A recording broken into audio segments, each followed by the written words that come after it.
Fellas, you know Degree Cool Rush deodorant, right? Well, last year they changed the formula, and guys were mad about it. One dude even started a petition. So guess what? Degree heard us, admitted they messed up, and brought the original Cool Rush scent back exactly how it was. And it's in Walmart, Target, and other stores now for under $4. So grab some and remember why its cool, crisp, and fresh scent made it the #1 men's antiperspirant for the last decade. Degree Cool Rush is back, and it smells like victory for all of us.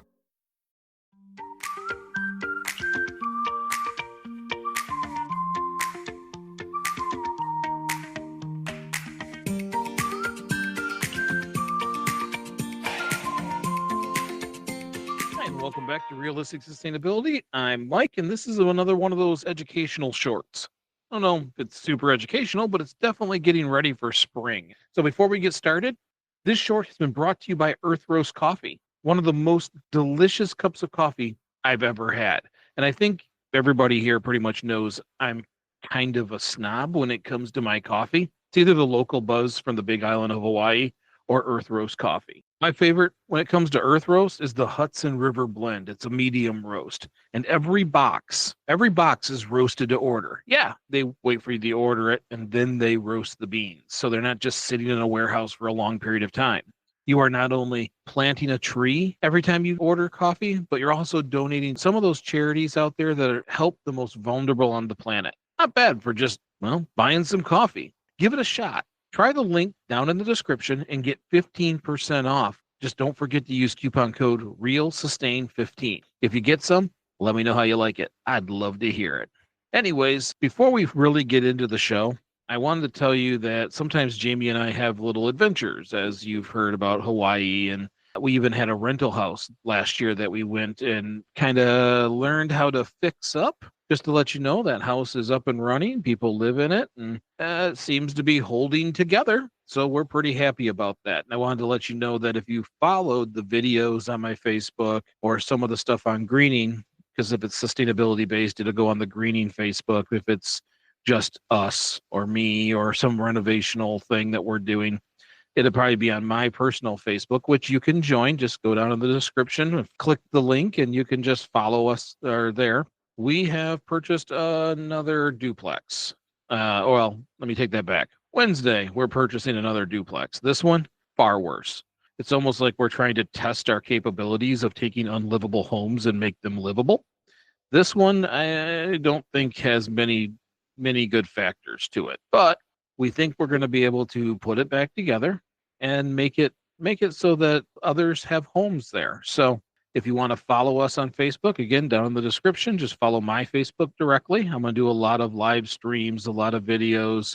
And then if it's sustainability based, it'll be on the greening site. So if you're interested in watching some of that renovation from, let me tell you, a $13,000 house in the city of Durand, you can follow us there and watch it as it changes. And hopefully we can do a good job and add 2 more really nice places for people to live in town. Now, let's go to the reason why you actually probably logged into this show. What we're talking about today is replacing our lawn. Long ago, when I was doing all my early sustainability stuff, you heard me call lawns the lawn trap because of the history of lawns. It's supposed to make you feel rich. Now it's just some kind of standard convention that for some reason is just kind of stuck in society to have this perfectly cut green lawn as some kind of status thing. But not only that, cities and towns now expect it. So what I wanted to do is start looking at replacements, looking at suitable replacements, because here's the deal. I'm not a big fan of maintenance. I'm not a big fan of this ridiculousness of having to fertilize and make this thing look like carpet when there's plenty of things out there that would. During this show, we're going to look at a handful of things that you could replace your grass with, which, by the way, if you just lay cardboard down in the fall, keep all these large pieces of cardboard, it would kill the grass and you'd be able to plant something the year after. You can do the same with plastic. You don't have to just dig it all up and go get more topsoil. But here's a few things that you could use to maybe replace your lawn so that you're not out there watering it and fertilizing it and cutting it, because I'm looking for little to no maintenance. As most of you know, one of these items on here, I'm testing in a small spot on our property to see if every year I like what it looks like. And then I got to figure out the rest of it, because as we're talking about these things, a lot of the replacements, much like grass, is invasive. So you live in the city. I share a lawn with someone. With where I live, the neighbor to the side of me that I share the lawn with, and I don't mean we have the same lawn. It just connects. It would definitely get into their lawn. At some point, it would grow to a point in which that whole section would be full, and I'm not sure that they would enjoy that. So either A, I have to dig a trench and put in a big barrier in the hopes that it won't spread, or I got to get the buy-in from the neighbor. So anyways, let's get back to some of the items. The first one here is something that kind of generally happens up north a lot without anybody even trying in some of those shaded and moist areas is moss. Moss is used even nowadays. You can get moss, was it shower mats? So that when you step out, you're kind of feeding the moss as you go, which is kind of cool because it is very soft, squishy. If you're barefoot, it's very comfortable to step on. You're not too worried about hurting yourself in any way. It turns out to be a pretty decent thing. It's also very durable. So there's no maintenance to moss. There's no mowing. It doesn't grow tall. You don't have to fertilize it. Matter of fact, it fertilizes the soil below it. It has that carpet-like texture. It smells great, and I think it smells great. When you're walking through a forest, I can tell when we're getting into a damp area because you have that moss smell in the air. And then it also helps regenerate the soil underneath it. So in those moist, shaded areas, it's actually recharging the ground below it. And it's, to be fair, good in nearly all zones in the United States or across the world. So depending on which climate zone you're in, moss works. It does not necessarily work in direct sunlight, but if you have a lot of shaded area, a lot of trees, that is something that you can continue to you could let it grow. And over time, really have quite a bit there and look really nice. The next one is, and I'm probably going to say this wrong, Corsican mint. Corsican mint is a low growing evergreen. It's steppable, which means it handles traffic well so that people can walk on it without it really getting destroyed. It grows good in just about anything. It doesn't matter if it's sun or shade. It doesn't matter if it's moist or dry. And it's really, really durable within zone 6 through 9. It's a little bit taller, a little bit stringier, but it does ground cover well and continues to grow throughout the years. Then there's Veronica, which some people call water perry blue. Also very, very tough and durable. It's steppable. It's a perfect lawn substitute in many ways. It only grows about 5 inches and it spreads into patches of about 15 inches. So as it jumps and grows, you'll have to fill the space, but it will go through and continue to widen until it covers the whole thing. It has these really deep green leaves that turn coppery in the fall and tiny about half-inch round lavender blue flowers that bloom in the spring and then intermittently depending on the climate during the summer. That one, best zones are probably 5 to 8. The one that I'm testing is the clover, the micro clover. So what I'm using is a micro clover in a spot where the driveway and the house kind of create a very small patch of grass. And we didn't even get rid of the grass. What we did is we just threw clover down and it's kind of taken over. And this will be the 3rd year to see how it comes up and see how robust it is. It's also doing a very good job recharging the ground with nitrogen. Because in that same spot, what I have blocked in there so it can't get away is blackberries. So it's just an opportunity to create some kind of symbiotic relationship with nutrients. That's what I'm testing. But clover it's always green, except for in the winter months. And you get these flowers, of course, as everybody knows, the clover itself that pops up that are very sweet. Bees love them. They're usually one of the first foods of the spring for bees. So making lawns covered in clover is not a bad idea. But even when the flower is gone, you can actually cover the ground 100% with clover and no grass, and it is green. It looks good. It's a little bushy, and it can get a little bit taller than some of these others, which means maybe twice a year you hit it with a mower, and it will grow back flush again and full. Clover makes ideal turf grass substitutes because it doesn't take a lot of mowing. You don't have to water it. It fertilizes itself. You can walk on it, run on it, step on it any way. You can go out there and play on it, and it's going to survive. So not only is it a durable lawn, but it feeds the bees in the early part of the season. And then even if you do mow it periodically, it can handle and stand up to that. It doesn't hurt it, doesn't kill it. And it tends to crowd out weeds.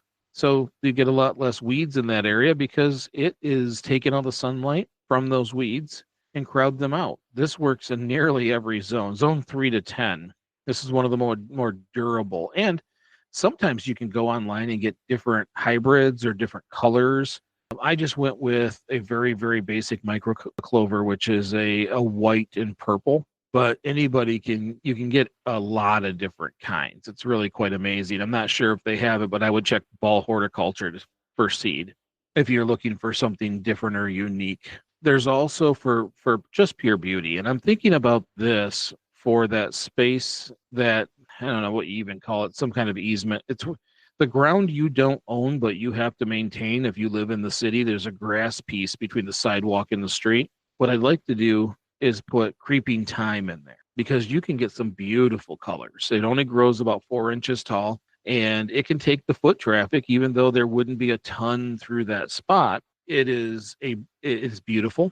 It is full figured and it creates a beautiful fragrance for people who walk by. So anybody walking up and down the sidewalk, it really would be a pleasant place to go. It's low growing perennial that has these little pink blossoms that late in the spring and early in the summer are in full bloom, and it just makes the whole area look gorgeous. On top of the fact, bees like that also. So it's another way to feed the bees.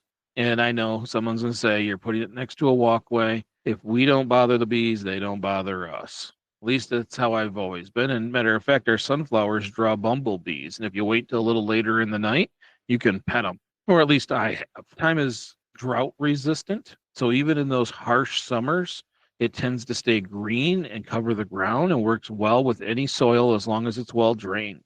Zones 4 to 9. So that one's a good one too. But for me, again, these are literally invasive species. They're meant to grow in ground cover and spread. So for me, I have one neighbor where our yards attach. So that's one of the things that I have to be careful about is that whatever I choose may just as easily end up in their yard. So I either need to get their buy-in on the idea, or I have to come up with a way to make sure it stays pretty much just in my yard. And only way I know to do that is to put in the barrier, put in a yard barrier so that just like you would for around your trees, those edges, you can either use aluminum or use plastic to do so.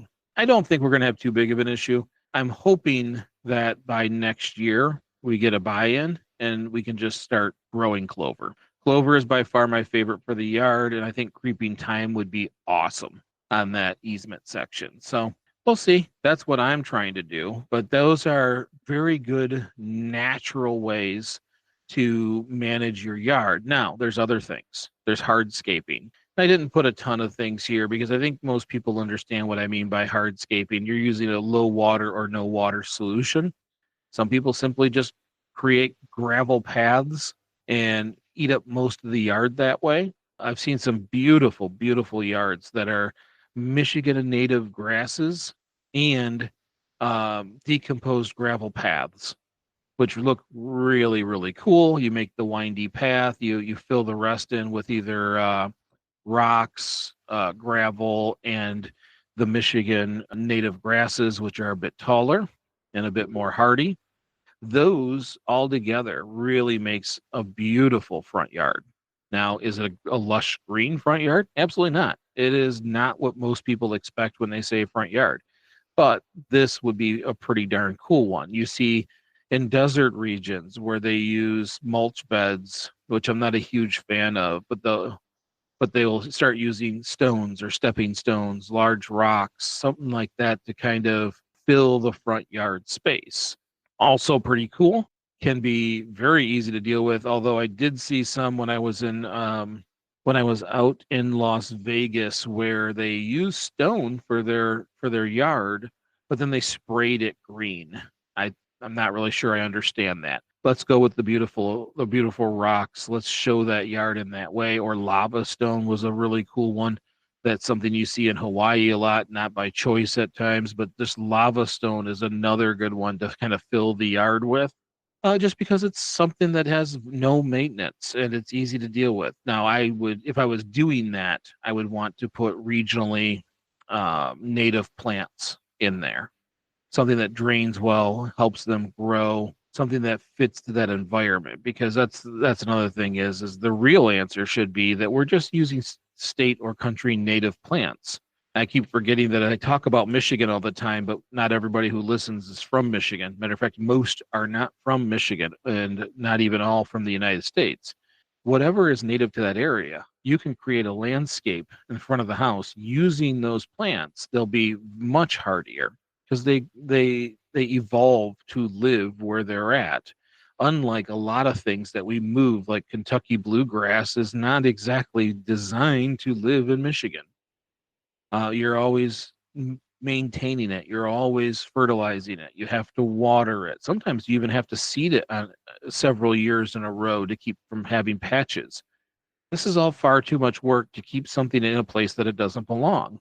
You're basically doing that in the hopes that it will genetically change itself to be useful. It's not. Native grasses have a root structure for the soil and nutrients that are there. They become very hardy. So mixing that with stones or lava stone and stuff like that, it really can make a very cool front yard. Now, sometimes in different towns or cities, they don't allow this, but you could quite simply turn it into a garden.